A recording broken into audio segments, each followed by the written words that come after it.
All right, we are going to talk about checks and balances, which is actually appropriate in this circumstance because it still involves the understanding of how government works, okay?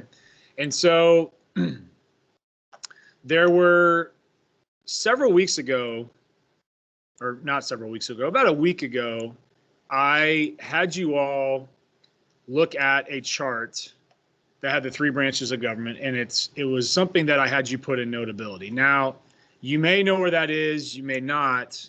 If you don't, it's not a huge deal. I'm going to have it up on my screen, but it kind of goes over the three branches of government in terms of how it works, okay? So what we're going to do is I just want to go over that, and we're going to talk about a couple scenarios here because, you know, understanding how checks and balances works is very important in understanding how power is divided in the country, okay? And so when we look at this, we have to understand, again, what was the reasoning for why this came about in the first place, okay? And then we'll talk about that. Let's see here. All right. I did refresh. If you want to have it up on your screen and you don't know where it is, I did refresh today's course page and I did put it in there for you to have. I'm pretty sure we went over this a week or so ago. I know it's kind of weird because it's in portrait mode. This is what I'm talking about right here.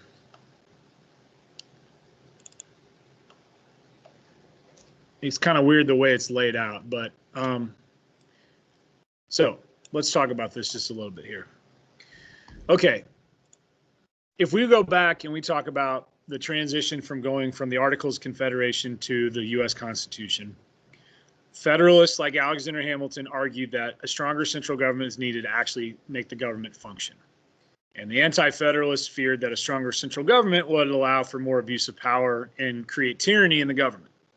And so to offset that, Alexander Hamilton, James Madison, other Federalists say, okay, we will have a three-branch system of government where, and this is really the important way to describe it, where the process of checks and balances, where one branch can check or limit the power of the other, will be orderly and predictable.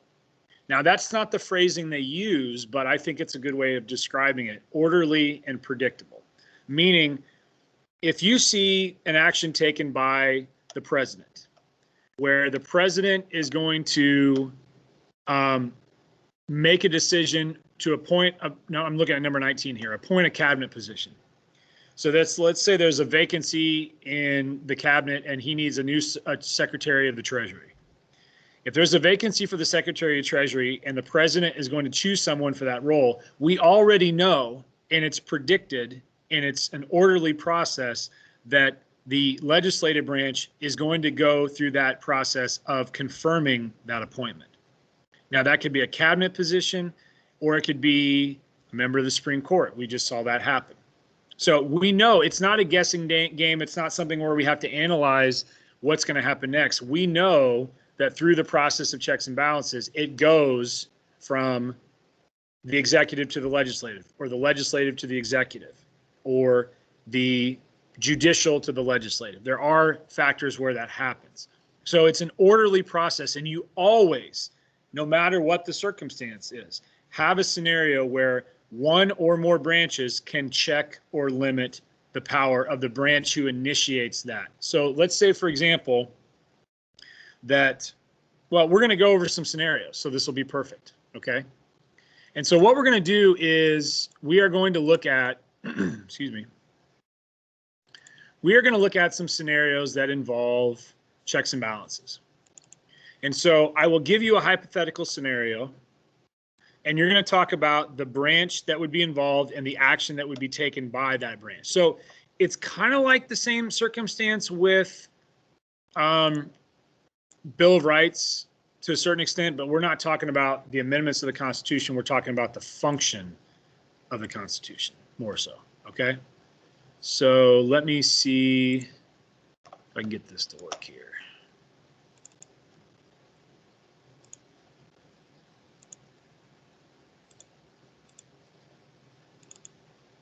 I don't know what's going on. I've had so much trouble sharing my screen lately.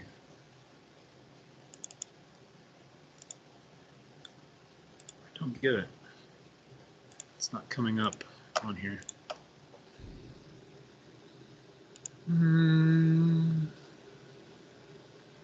That's not what I want. Bear with me here just a second. We've had a lot of glitches in the building today with different stuff. I'm going to try this again.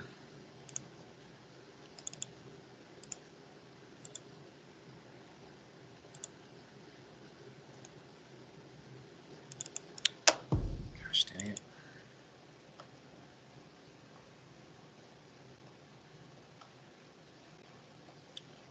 Yeah, oh, no, that's not what I want. Hang on, don't leave yet. Don't leave yet. We're not done. We're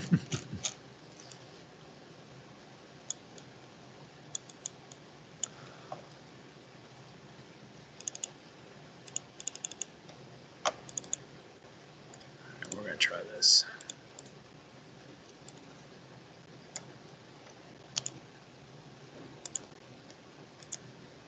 All right, here we go. Okay, so just a hypothetical scenario here, and we're going to talk through it.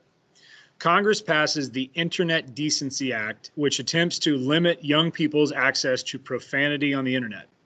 Some believe that the law violates the First Amendment guarantee of free speech. Okay, so we have Congress passing the bill, and so we need to talk about what the check on power would be and by which branch.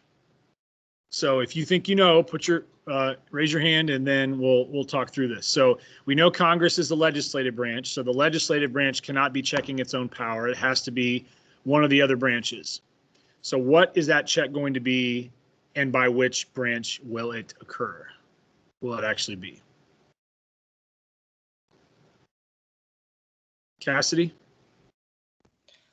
Would it be by the executive branch? And then what would the executive branch do? The executive branch would be the president. President would either approve or veto the bill, and it would go back to Congress, and it would need 2/3 of Congress to approve the bill. Yep. So we do know that it would be a situation with the executive branch vetoing the bill. Let's say, hypothetically, let's change this. Let's say that the executive branch approves the bill. What could still happen under the right circumstance that could stop the law from being official? Sinead? I think the judicial branch could declare the law unconstitutional. Yep.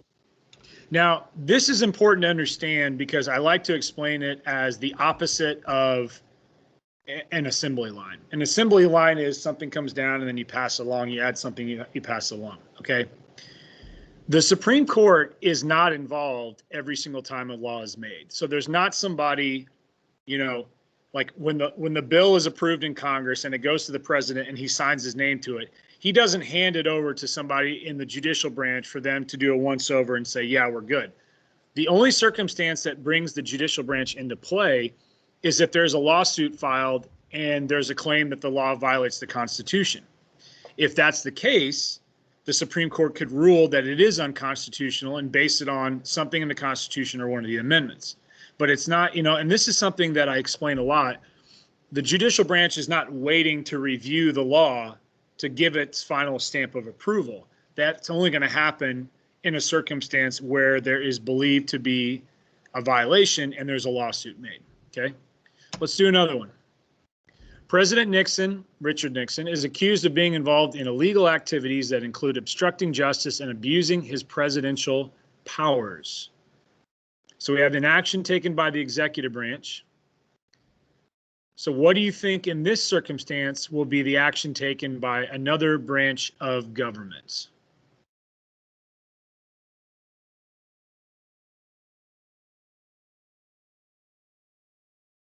Get some new people I haven't heard from yet. So if get some new participation, if you would, please. What do you think? So we know it can't be executive branch. What's it going to be here? Jack, what do you think? The legislative branch could impeach him. Okay. So now the irony is about this is that this is a real headline. You know, this is during the Watergate scandal in the early 1970s involving Richard Nixon, in which he was accused of obstructing justice and having knowledge of the Watergate break-in against the Democratic National Party. Now, what ultimately happened with Nixon was he was facing an impeachment trial and he ended up resigning. But in this circumstance, the legislative branch can implement an impeachment trial. I have to stress this again, though, because a lot of times this is confusing. Impeachment does not mean removal, as we know. We've had 3 presidents impeached in history: Andrew Johnson, Bill Clinton, Donald Trump. In all 3 cases, they fulfilled the rest of that term as president. Okay? So again, impeachment and removal are 2 separate processes, okay, that both involve both parts of Congress in that circumstance, okay? Yes, Sinead. If Richard Nixon hadn't resigned, do you think that he would have been removed from office? That's a good question. It's actually one that historians have debated for a long time since then. I would say, considering the fact that they had recorded tapes, a lot of people, if you don't know, Richard Nixon had a tape recording device in the White House to record conversations, and it was his undoing because it proved that he knew about what was going on, and he also approved steps that were taken to continue the spying and the infiltrating and the shadiness of what was going on at that time. So I think given the fact that they had recorded conversations proving it made all the difference, and the likelihood would have been yes. But we don't know for sure because obviously he dodged that because of the scenario with him, resigning. He is still the only president in history to resign. Okay, let's do one more. Congress passes the War Powers Resolution, which demands the president notify Congress within 48 hours of sending military forces into battle and gives Congress the power to halt the use of force within 60 days.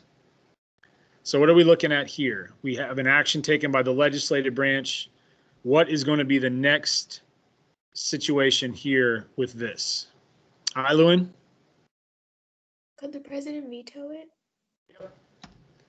Now, the one thing when you're looking at these scenarios is don't get sidetracked by what the scenario is telling you. It may be more methodical and drawn out, but ultimately pay attention to what is happening by each branch, okay? That's really what it's going to come down to here, okay? So ultimately, the president has the power to veto any bill he doesn't want, okay?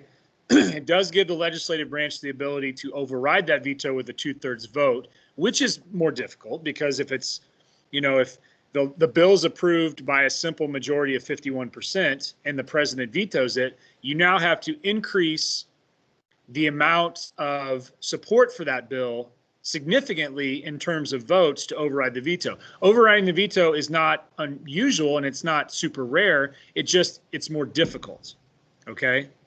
But obviously, if you have a president that would veto everything, nothing really gets done. And in a lot of cases, it could be viewed as very unpopular. And you can go online and you can look at a list of which presidents have vetoed the most in history. I think it's still, the last time I checked, it was Grover Cleveland, but I could be wrong. And I know that number was well over 100.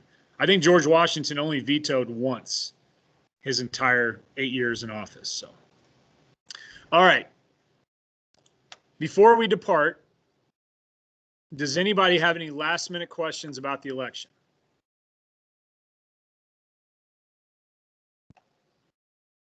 Yes, Eileen. Actually, it's a comment. I think Franklin D. Roosevelt holds the record, 635 vetoes. And that would make sense because he served longer than anybody in office. So that's a lot of vetoes. So I know you can go through that list. I know that they have it in order from the most to the least in terms of that. So very interesting. Okay, so next week, new grading period. We are going to be talking more about checks and balances. We're going to be doing some more analysis, and we will be assessing at some point next week over checks and balances and the Bill of Rights. And those are going to involve specifically scenarios most often, more than anything. Being able to apply your knowledge of a topic by using, in a scenario, by using the information you have, okay? And I'm going to talk more about that. And we will also be transitioning tomorrow into the first presidency and talking about George Washington and what all that was about. Okay. So I hope you have a great weekend.